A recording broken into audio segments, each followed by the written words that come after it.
Hello दोस्तों, आज हम लोग एडमिशन ऑफ पार्टनर का सेकंड सम सॉल्व करने वाले हैं। तो चलिए शुरू करते हैं। तो क्वेश्चन नंबर 2 लिख के दिया है कि मोक्ष and the RO share profit and losses in the ratio of 3:2। तो मोक्ष और आरओ नाम के दो पार्टनर्स हैं जिनका प्रॉफिट शेयरिंग रेशियो है 3:2 in partnership form and their balance sheet on 31 March 2023 was is under. Liabilities लिख के दिया है, रुपीज़ लिख के दिया, एसेट लिख के दिया, रुपीज़ लिख के दिया है। लाइबिलिटीज़ का मतलब होता है क्रेडिट और असेट्स का मतलब होता है डेबिट। आपको याद रखना है, मतलब यहाँ पे उल्टा होता है। आमतौर पे एक डेबिट पहले आता है फिर क्रेडिट आता है, बट लाइबिलिटी में क्या रहता है कि मैंने क्रेडिट पे पैसा लिया है, उधार पे पैसा लिया, इसलिए वो क्रेडिट बन जाता है, और असेट्स खुद की जो भी चीज़ रही वो डेबिट। तो लेट्स स्टार्ट। तो कैसे पोस्टिंग करना है, कौन सा आइटम कहाँ पे जाएगा, तो उसको बताने के पहले मैं आप लोग ये याद रखो कि एडमिशन ऑफ पार्टनर के सम को सॉल्व करने के लिए टोटल आपको 5 घर बनाना है। सबसे पहला रिवैल्यूएशन अकाउंट, दूसरा पार्टनर्स कैपिटल अकाउंट, तीसरा बैलेंस शीट स्टेटमेंट, चौथा आपको गुडविल अकाउंट बनाना पड़ेगा, एंड पांचवा आपको कैश बैंक अकाउंट बनाना पड़ेगा।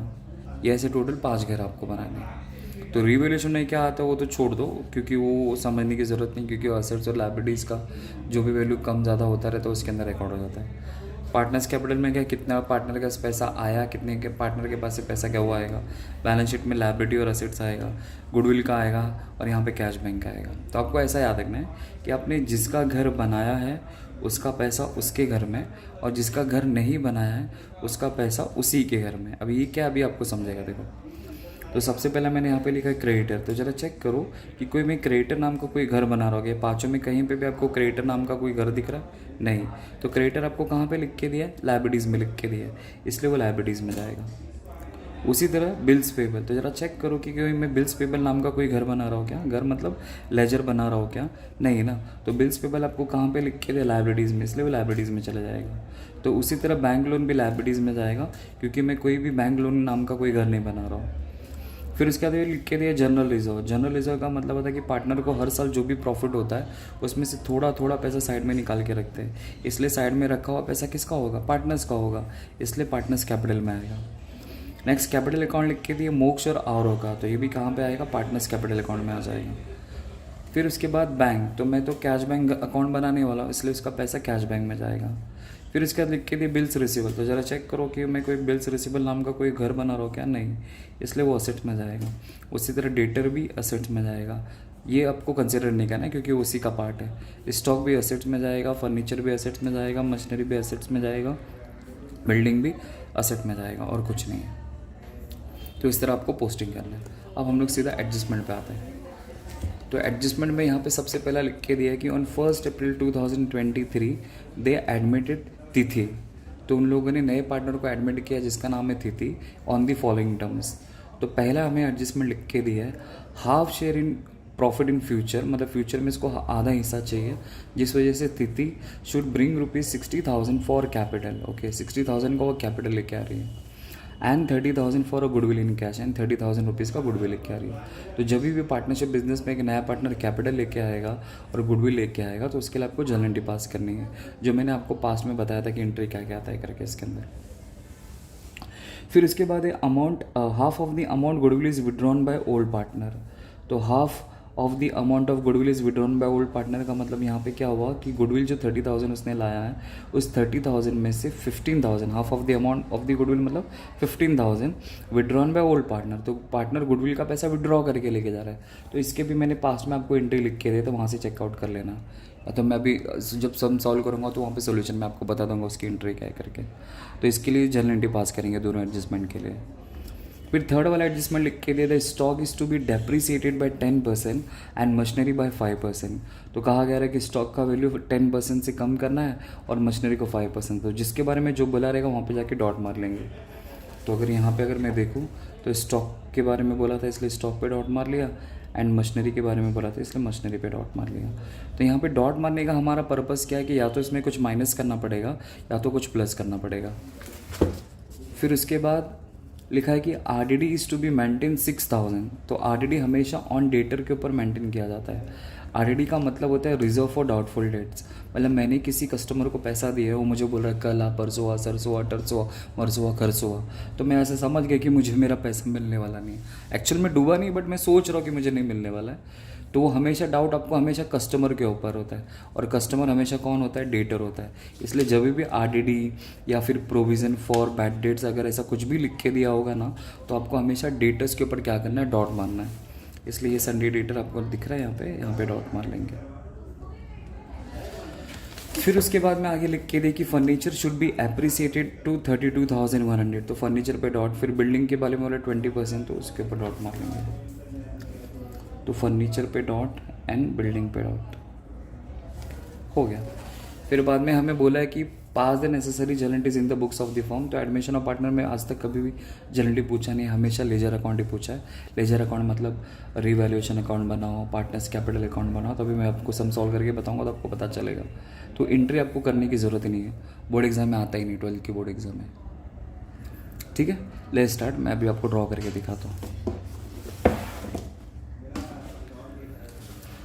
तो क्वेश्चन नंबर 2 है, तो आपको ऐसा लिखना है, इन the books of partnership form, in the books of partnership form. सबसे पहले हम लोग बनाएंगे रीवैल्यूएशन अकाउंट।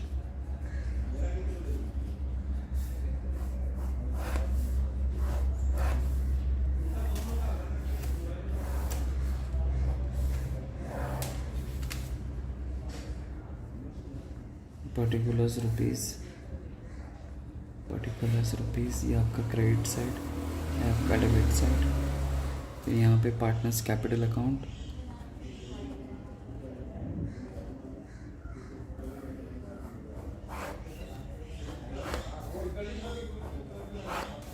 पर्टिकुलर्स, 3 पार्टनर्स का नाम आता है एडमिशन में, इसलिए 3 कॉलम। पर्टिकुलर्स, तो पार्टनर का नाम क्वेश्चन में लिख के दिए मोक्ष आरो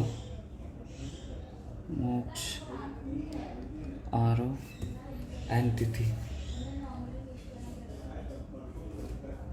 तो पर्टिकुलर्स मोक्ष आरो एंड तिथि।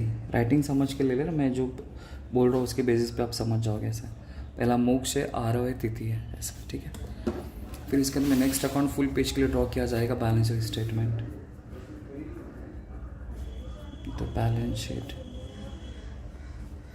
स्टेटमेंट एज ऑन, नया पार्टनर एडमिट हो रहा है 1 अप्रैल को, तो उस तारीख आएगा 1 अप्रैल 2023।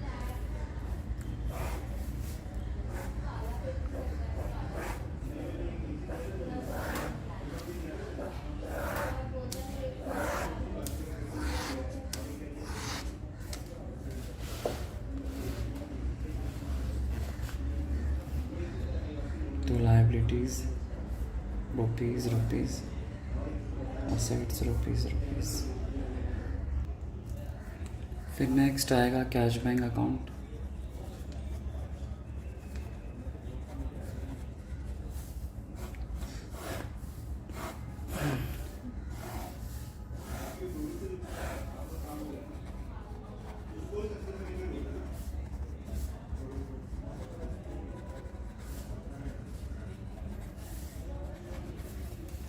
नेक्स्ट आएगा गुडविल अकाउंट।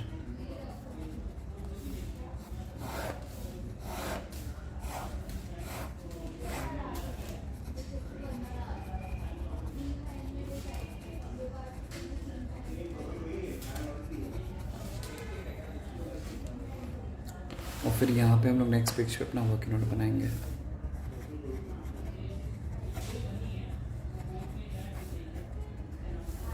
ठीक है, चलिए स्टार्ट, शुरुआत करते हैं क्वेश्चन से। तो देखो क्वेश्चन यहाँ पे हमने लिख के दिया है, तो क्या लिखा है देखो। तो पहले शुरुआत करेंगे लायबिलिटीज़ में। तो लायबिलिटीज़ में सबसे पहले क्या लिख के दिया? क्रेडिट में क्रेडिटर्स लिख के दिए, तो creditors, bills payable, bank loan, ये तीनों लायबिलिटीज़ में जाएगा। ये मैंने लायबिलिटीज़ यहाँ पे बनाया है। यहाँ पे आपको पहले कैपिटल अकाउंट टॉप पे लिखना होता है, और फिर तीनों पार्टनर्स का नाम लिख के छोड़ देने का, फिर बाद में आपको जो लिखना है वो लिखो। तो पहला है मोक्ष, फिर है आरव, फिर है तिथि। नाम लिख के छोड़ दिया। फिर उसके बाद जो लिख के दिया रहे वो आपको लिखना है। तो creditors, bills payable, bank loan, ये तीनों का वैल्यू आ जाएगा। तो उसके नीचे मैं लिख दूंगा क्रेडिटर्स, तो क्रेडिटर के बाद डॉट नहीं इसलिए सीधा बाहर जाएगा 75,000। फिर उसके बाद ये बिल्स पेबल, तो बिल्स पेबल पे भी डॉट नहीं है सीधा वो बाहर जाएगा 60,000। फिर इसके बाद है बैंक लोन, तो बैंक लोन पे भी डॉट नहीं है तो सीधा 96,000 बाहर जाएगा। हो गया। फिर उसके बाद अगर देखेंगे तो मैंने तीनों का नाम तो वैल्यू लिख दिया है। देखो क्रेडिटर का वैल्यू 75 था, 75 लिख दिया, बिल्स पेबल 60 था, 60 लिख दिया, बैंक लोन दिया। उसके बाद जनरल रिजर्व होते हैं, तो जनरल रिजर्व पार्टनर्स कैपिटल में आएगा, तो पार्टनर्स कैपिटल में जाऊंगा मैं। बट सवाल ये उठता है कि पार्टनर्स कैपिटल के डेबिट में आएगा कि क्रेडिट में आएगा। तो आपको याद रखना है कि जनरल रिजर्व आपको लायबिलिटीज़ में लिख के दिया, और लायबिलिटीज़ का मतलब क्या होता है, क्रेडिट। इसलिए जो भी आइटम यहाँ पे लिख के दिया रहे तो हमेशा क्रेडिट में जाएगा, तो इसलिए पार्टनर्स कैपिटल की क्रेडिट में जाएगा। तो देखो मैंने यहाँ पे पार्टनर्स कैपिटल अकाउंट बनाया, तो उसकी क्रेडिट में जाके आपको रिकॉर्ड करने का। तो ये डेबिट साइड, ये क्रेडिट साइड। तो बट कैसा कि इसमें रूल है कि पहले पार्टनर्स का कैपिटल टॉप पे आएगा, तो मैं पहले नाम लिख के रख देता हूँ, बाय बैलेंस बीडी। मतलब हमेशा उनके पार्टनर्स का जब भी कैपिटल अकाउंट लिखेंगे तो हमेशा स्वागत बीडी से करेंगे, इसलिए बाय बैलेंस बीडी करके हम लोग यहाँ पे रिकॉर्ड करेंगे। तो उसके बाद मैं यहाँ पे लिखता हूँ bye general reserve, general reserve. तो जनरल रिजर्व आपको कितना लिख के दिया, 15,000। जनरल रिजर्व हमें 15,000 लिख के दिया, देख लीजिए। जनरल रिजर्व आपको 15,000 लिख के दिया। तो अब 50,000 को उनके रेशियो के हिसाब से बांटेंगे 3:2 के हिसाब से, वो भी सिर्फ 2 पार्टनर में, क्योंकि नया पार्टनर तो जस्ट अभी तो उसको कुछ नहीं मिलेगा, सिर्फ इनको मिलेगा। Thank you. तो मैं यहाँ पे इसका आपको वर्किंग नोट करके दिखाता हूँ।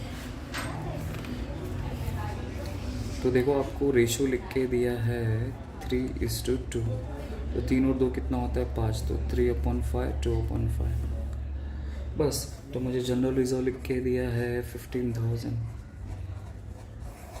अब इसको क्या करूँगा, 15,000 इंटू 3/5, तो पहला वाला आंसर आ जाएगा। फिर 15,000 इंटू 2/5 दूसरा वाला आंसर आएगा। तो 5 3 ज़ा 15, 3 3 ज़ा 9, तो 9,000। फिर 5 3 ज़ा 15, 3 2 ज़ा 6, 6,000 हो गया। तो मतलब पहले पार्टनर को 9,000 मिलेगा, दूसरे को 6,000। तो मैं क्या करूँगा, पार्टनर्स कैपिटल जो मैंने बनाया वहाँ पे जाऊँगा, ये पार्टनर्स कैपिटल यहाँ पे लिख दूँगा 9,000 और यहाँ पे लिख दूँगा 6,000 हो गया। फिर उसके बाद अगर आप लोग देखेंगे तो आप लोग जनरल रिजर्व मैंने रिकॉर्ड कर दी 15,000, ओल्ड पार्टनर्स में रेशियो में बांट देने का, एडमिशन ऑफ पार्टनर में। फिर आपको कैपिटल अकाउंट लिख के दिए मोक्ष और आरओ का।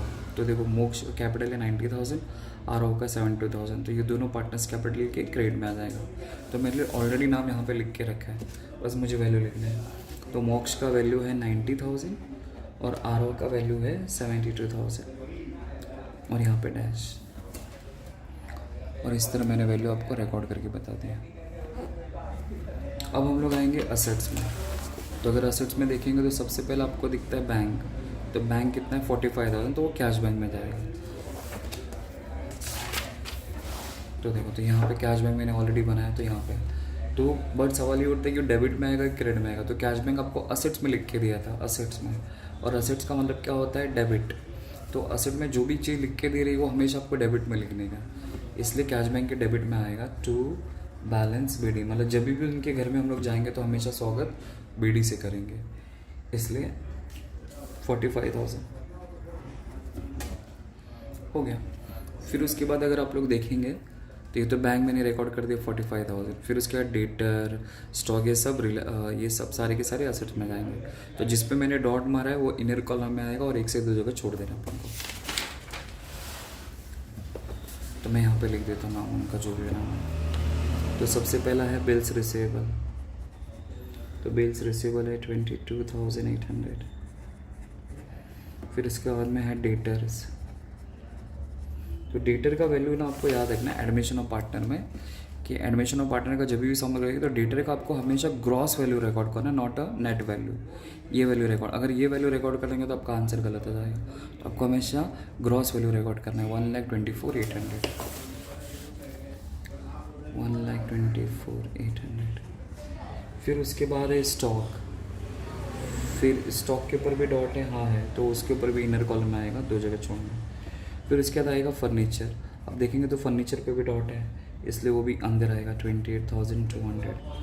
फिर उसके बाद है मशीनरी। अब देखेंगे तो मशीनरी पे भी डॉट है, इसलिए 30,000 इनर में आ जाएगा। फिर इसके बाद है बिल्डिंग, तो उस पर भी डॉट है, तो इसलिए वो भी आ जाएगा 90,000 इनर कॉलम में। तो 1 से 2 जगह आपको सबके लिए छोड़नी है।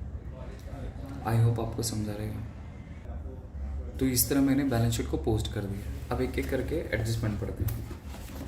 तो देखिए, तो पहला हमें एडजस्टमेंट क्या लिख के दिया कि 1 अप्रैल 2013 को तिथि आई, तो लिखा है कि तिथि ने 60,000 का कैपिटल लाया और 30,000 का कैश लिया। ये जो रेशियो लिखा है कुछ नहीं, वो जस्ट इन्फॉर्मेशन लिख के दिया है।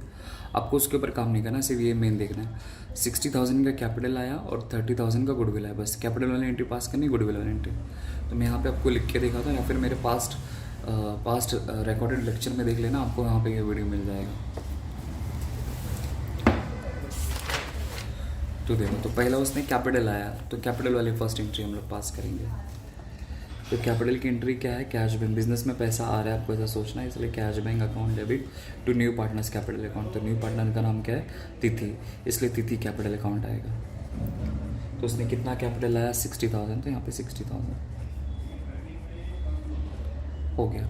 फिर उसने गुडविल आया, तो गुडविल वाला एंट्री। तो गुडविल वाले में कैसा मालूम है कि राइट 1 गेट 1 फ्री है, मतलब एक लिखा तो दूसरा आपको कंपलसरी लिखना पड़ेगा। अगर आपने नहीं लिखा तो आपका आंसर टैली नहीं होगा सर। इसलिए वो पैसा लाएगा, इसलिए आएगा cash bank account debit to goodwill account.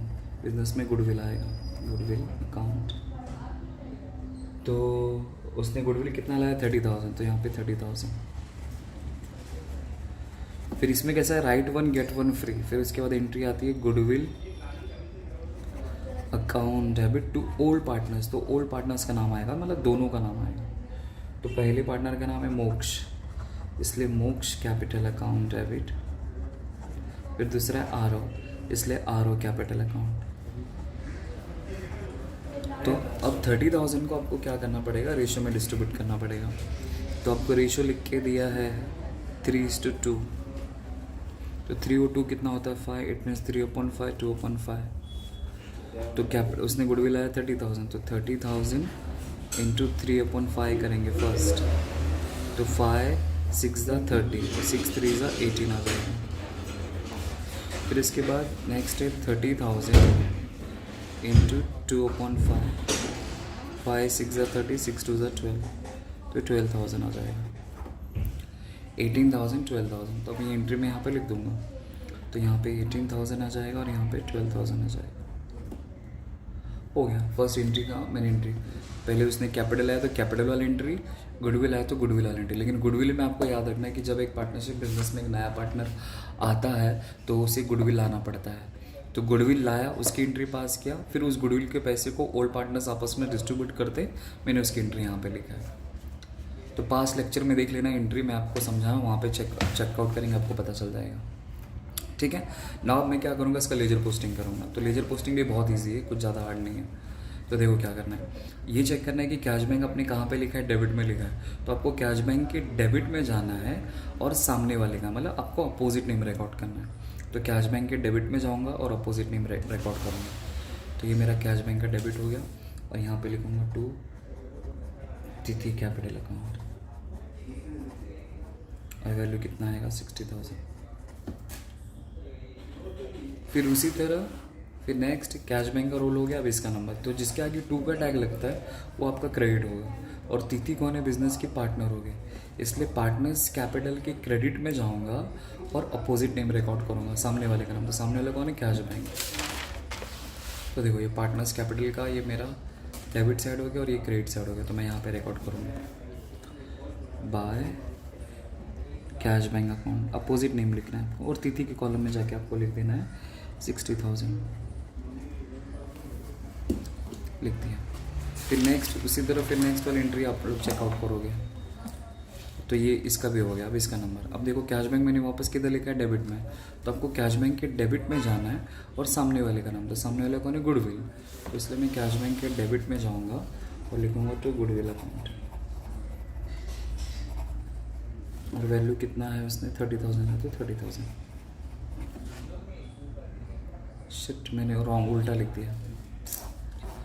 Cash bank यहाँ पे है, तो कैश बैंक के डेबिट में टू गुडविल अकाउंट 30,000। फिर उसके बाद यहाँ पे हम लोग आएंगे, फिर टू मतलब क्रेडिट हो गया, तो गुडविल के आपके क्रेडिट में जाना है और आपको अपोजिट नेम रिकॉर्ड करना है। तो देखो, तो ये हो रहा मेरा गुडविल, ये गुडविल का डेबिट और क्रेडिट। तो यहाँ पे लिखूँगा बाय गुडविल अकाउंट और उसका वैल्यू रिकॉर्ड कर दूंगा 30,000, जो वैल्यू लिख के दिया रहेगा। हो गया, 1 बाय 1 आपको एंट्री ऐसा पास करना है। फिर उसके बाद देखो गुडविल है, तो गुडविल आपको कहाँ पे लिख के दिया, डेबिट में ना, तो गुडविल के आपको डेबिट में जाना है और सामने वाले का नाम। तो सर सामने तो दोनों नाम है, तो दोनों का नाम आ जाएगा। तो गुडविल के डेबिट में जाऊँगा और सामने वाले का नाम। तो देखो ये गुडविल का डेबिट हो गया, सामने वाले का नाम। तो सामने कौन था, मोक्ष था, इसलिए मोक्ष कैपिटल अकाउंट। फिर और कौन था, टू आरओ था, तो आरओ कैपिटल अकाउंट। तो मोक्ष का पैसा था 18,000, इसलिए 18,000 आ जाएगा, और इसका 12,000 था तो 12,000 आ जाएगा। ओके, अब उसके बाद यहाँ पे देखो ये इसका हो गया। अब इसका नंबर, अब इन दोनों के आगे टू का टैग लग रहा है, मतलब एक क्रेडिट हो गया, और ये दोनों बिजनेस के कौन आगे, पार्टनर्स हो गए, इसलिए पार्टनर्स कैपिटल के क्रेडिट में जाऊँगा, पार्टनर्स कैपिटल के क्रेडिट में जाऊँगा और सामने वाले का नाम लिखूँगा। तो सामने वाले कौन है, गुडविल। तो पार्टनर्स कैपिटल का ये क्रेडिट साइड हो गया, देखो ये आपका डेबिट और ये आपका क्रेडिट। तो मैं यहाँ पे लिख दूँगा, जगह तो नहीं है यहाँ पे, मैं मैनेज कर रहा हूँ, बाय गुडविल अकाउंट। और पैसा उनका ही लिखने का जो वैल्यू है, 18 और 12,000। तो मोक्ष में 18,000 और यहाँ पे 12,000 और यहाँ पे डैश।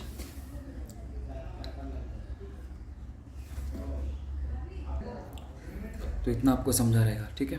अब हम लोग जाते हैं, मूव ऑन करते हैं नेक्स्ट एडजस्टमेंट। अब देखो नेक्स्ट एडजस्टमेंट क्या लिख के दिया आपको, सेकंड वाला। तो बोला half of the amount, okay, half of the amount of goodwill. Goodwill का आपको हाफ अमाउंट लेना है, विड्रॉन बाय ओल्ड पार्टनर। उसका आधा पैसा गुडविल विड्रॉ करके ले, मतलब पार्टनर विड्रॉ करके लेके रहा है, तो गुडविल विड्रॉन वाली एंट्री आपको पास करना है। तो गुडविल विड्रॉन वाली मैंने एंट्री लिख के दी होगी आपको पास्ट वीडियोज़ में। तो इसकी एंट्री, पार्टनर लोग पैसा विड्रॉ करेंगे तो पार्टनर्स लोग पैसे, पार्टनर्स के अकाउंट में से पैसा डेबिट होगा, इसलिए old partners capital account debit. तो ओल्ड पार्टनर्स में दोनों का नाम आएगा, तो पहला आएगा मोक्ष, तो मोक्ष कैपिटल अकाउंट डेबिट, उनके अकाउंट में से पैसा डेबिट होगा, और आरओ कैपिटल अकाउंट डेबिट, क्योंकि पहले पैसा क्रेडिट हुआ था, अब उस पैसे को निकाल के लेके जा रहे हैं, इसलिए वो डेबिट हो जाएगा। और फिर बिजनेस में से पैसा जाएगा, इसलिए टू कैश बैंक अकाउंट।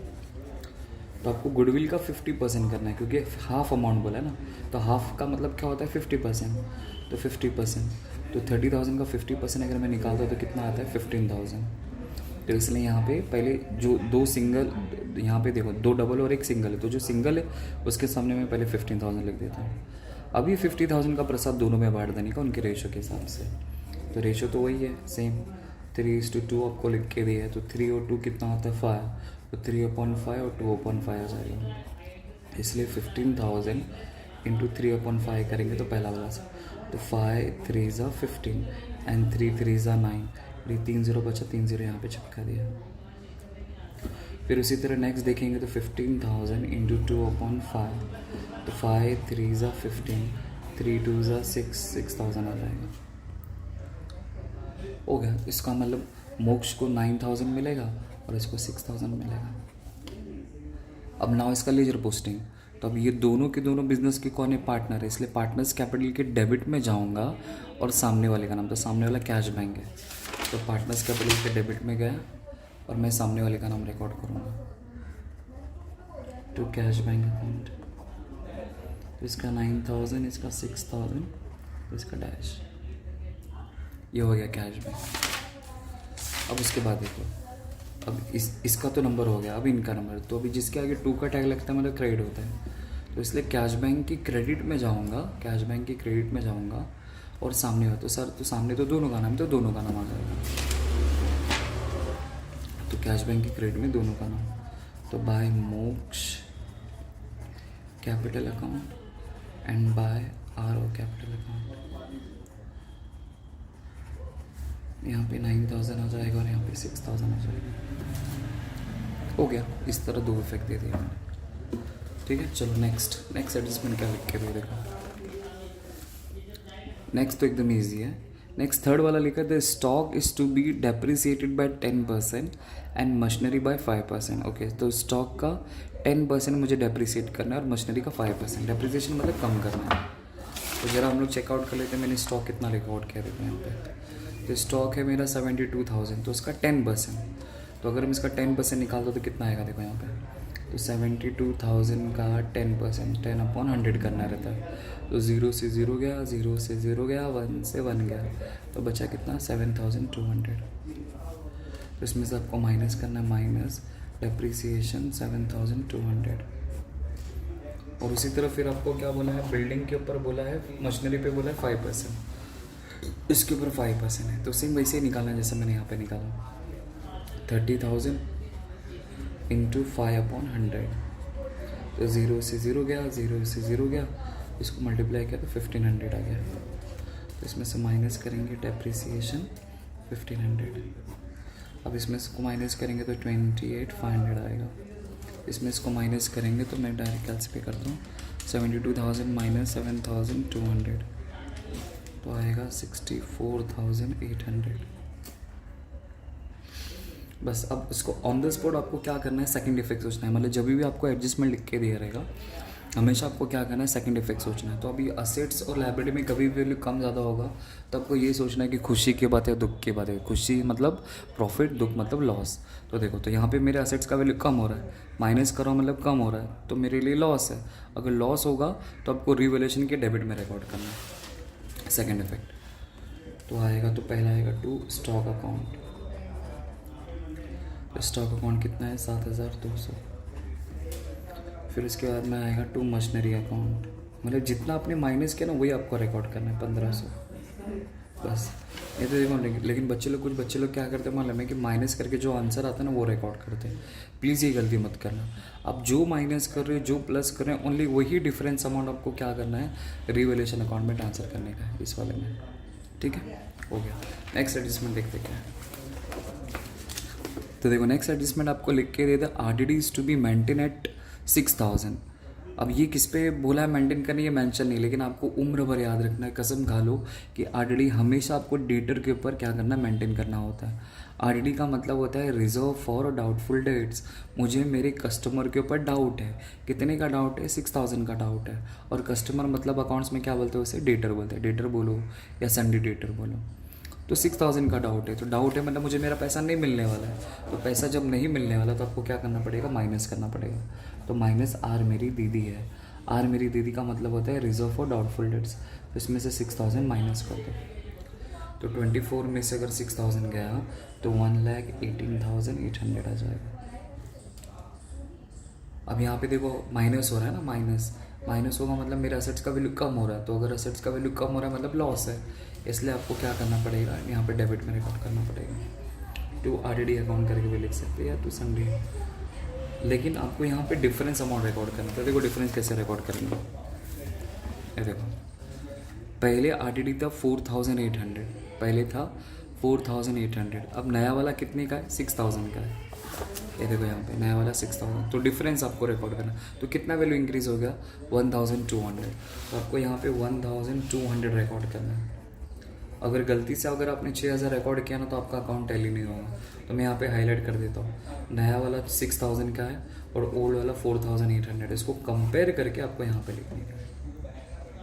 तो वैल्यू इंक्रीज हो गया ना तो लॉस है, तो 1,200 आ जाएगा। चलो नेक्स्ट क्या लिखा देखो, नेक्स्ट लिखा है furniture should be appreciated to 32,100। देखो एप्रिसिएटेड टू 32,100 का मतलब क्या होना कि फर्नीचर का वैल्यू 32,100 से बढ़ नहीं गया। इसका मतलब ये होता है कि फर्नीचर का वैल्यू 32,100 हो गया, क्योंकि यहाँ पे 2 लिख के दिया है। तो 2 का मतलब होता है कि उसका वैल्यू इतना हो गया है। ओके, तो पहले कितना था वो चेक कर लेते थे।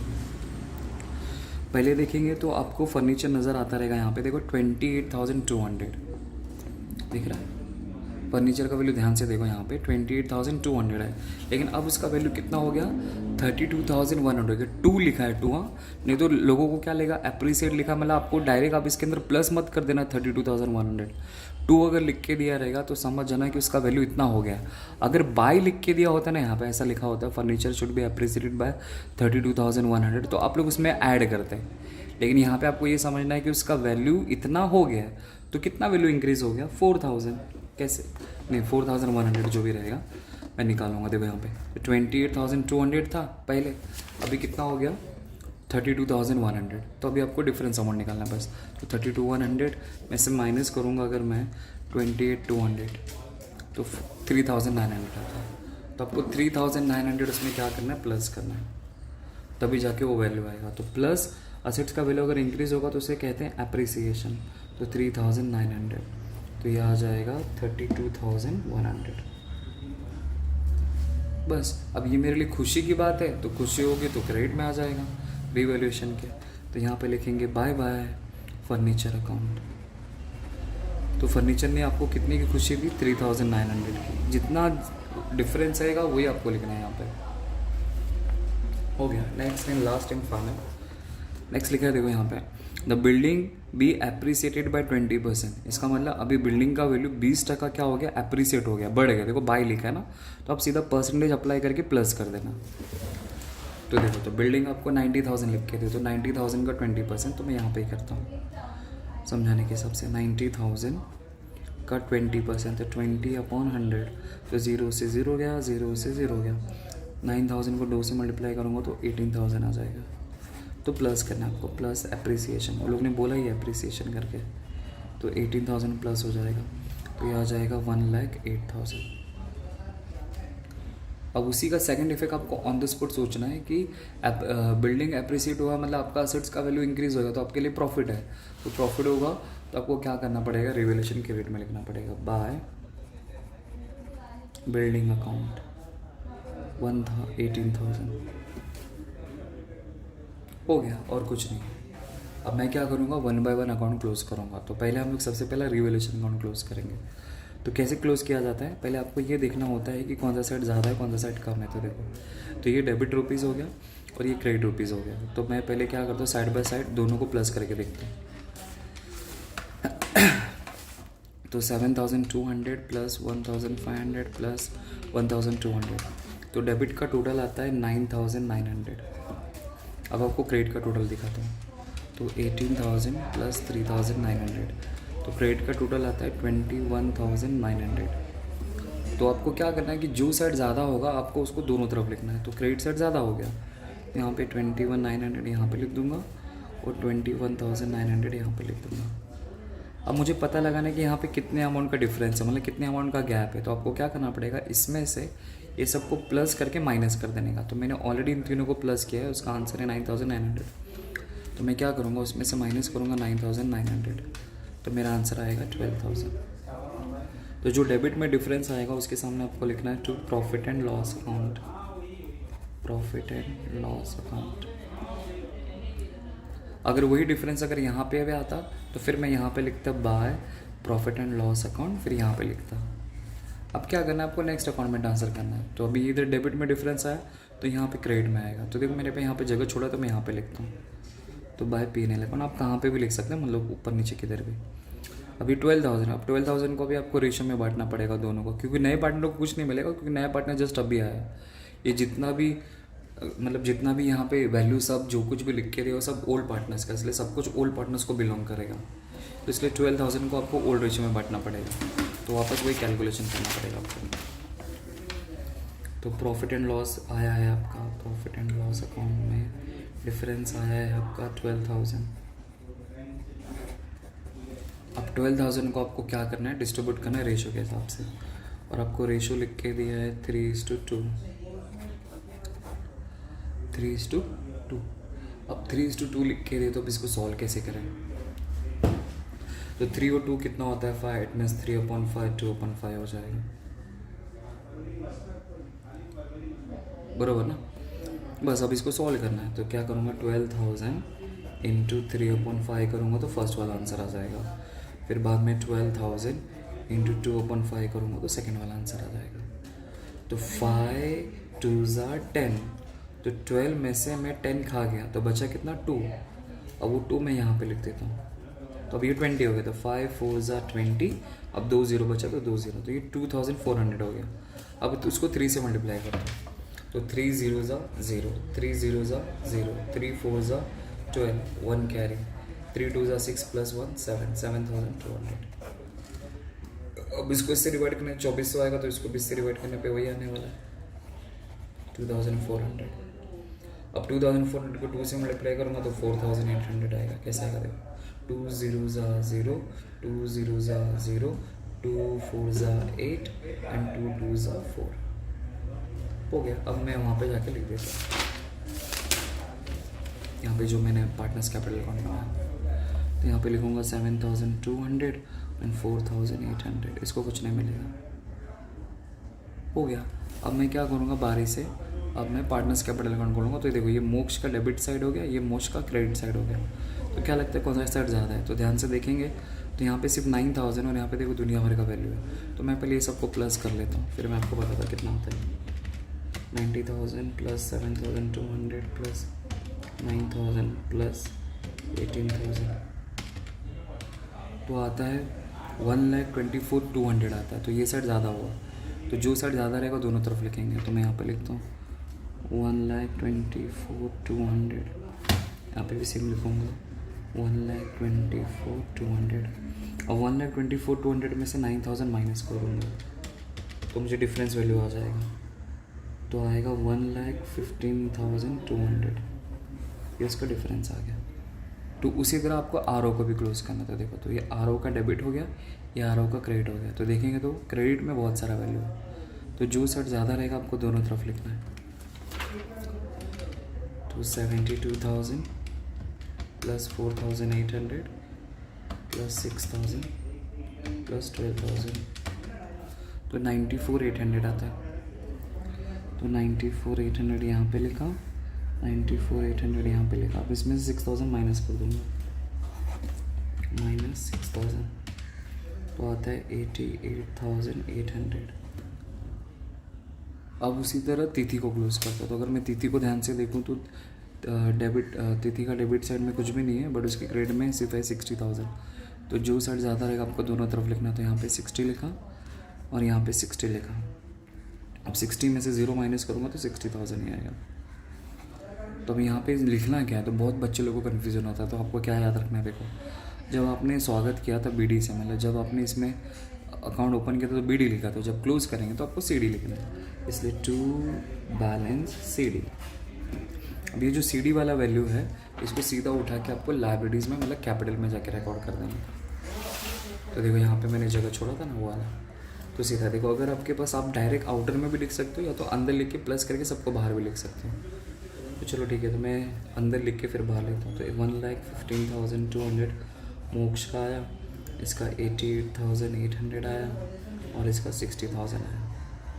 अब तीनों को प्लस करके बाहर, बट आपको तो कैलसी अलाउ नहीं होगा, बट मैं यहाँ पे यूज़ कर रहा हूँ टाइम बचाने के लिए। 1,15,200, तो टोटल आता है 2,64,000। अब इसको क्लोज़ नहीं करना है, पहले पीछे आपने तो जो छोटू घर बनाना पहले इसको क्लोज़ करना है। तो पहले मैं अब क्या करूँगा, कैश बैंक अकाउंट को क्लोज़ करूँगा। तो देखता हूँ कि कैश बैंक का कौन सा साइड ज़्यादा रहा है। तो देखने से ऐसा पता चलता है कि डेबिट साइड ज़्यादा है। देखो ना यहाँ पे 45 है, 60 30, यहाँ पे 9 और 6 ही है, तो ये साइड ज़्यादा हो गया। तो दोनों को ऐड करता हूँ, तो 45,000 प्लस 60,000 प्लस 30,000, तो ये हो जाएगा 1,35,000। यहाँ पे भी आएगा 1,35,000। जो साइड ज़्यादा रहेगा दोनों तरफ लिखने का। अब इसमें से इसको माइनस करूँगा तो 9 6 15, तो इसमें से 15 गया तो 1,20,000 का डिफरेंस आएगा। तो देखो, तो जब आपने अकाउंट ओपन किया था तो BD लिखा था, जब क्लोज करेंगे तो CD लिखना है, तो बाय बैलेंस CD। और ये जो क्रेडिट में जो डिफरेंस आता है वो असेट्स में जाता है। अगर सर अगर डेबिट में डिफरेंस आएगा तो लाइबिलिटीज़ में जाएगा, इस बात का ख्याल रखना। फिर यहाँ पे आप लिखोगे टू बैलेंस CD करके, पर ये क्रेडिट में है इसलिए असेट्स में जाएगा। तो असेट्स में मैं यहाँ पे लिखता हूँ cash in hand, cash out bank, आपको जो लिखना है वो लिखो। मैं कैश आउट बैंक लिखता हूँ यहाँ पे 1,20,000 सीधा आउटर में। ठीक है। अब उसके बाद मैं क्लोज़ करता हूँ गुडविल को। अब गुडविल अकाउंट अगर मैं क्लोज़ करूँगा ध्यान से तो ये तो नहीं है, देखो तो ये 18 और 12 30 होता है और ये भी 30 होता है, मतलब दोनों अकाउंट टैली हो गया, मतलब सेम सेम आ गया। तो सेम सेम आएगा तो आपको कुछ लिखने की ज़रूरत नहीं है, उधर ही छोड़ देने का, हो गया। अब चलो इन दोनों को क्लोज़ कर दिया, ये दोनों पतलों को क्लोज़ कर दिया। अब सीधा इन दोनों मोटू को, ये बड़े से मोटू को क्लोज़ करता हूँ। तो आपको क्या करना है, सिर्फ और सिर्फ आउटर कॉलम क्लोज़ करना है, मतलब ओनली आउटर कॉलम। पहले देखने का सबको प्लस करके बाहर लिया कि नहीं, माइनस करके बाहर लिया कि नहीं। तो अगर मैं ध्यान से देखूंगा तो मैंने सबको बाहर ले लिया है, बस अब सबको प्लस करके 2,64,000 प्लस 75,000 प्लस 60,000 प्लस 96,000, तो ये आता है 4,95,000। अब ये भी सेम वही आना चाहिए, तो 22,800 plus 1,18,800 plus 64,800 plus 32,100 plus 28,500 plus 1,08,000 plus 1,20,000, 4,95,000। तो दोनों टोटल सेम आ गया और इस तरह आपका अकाउंट टैली हो गया। बस, तो इस तरह एडमिशन ऑफ पार्टनर की प्रॉब्लम को सॉल्व किया जा सकता है। अगर आपको टैली करने में बहुत दिक्कत हो रही है, कैलकुलेशन करने में, तो जितने भी मार्क्स का सम होगा उसमें से समझो कि 2 मार्क्स आपका जाएगा, बाकी पूरा मार्क्स आपको मिलेगा। ठीक है, थैंक यू।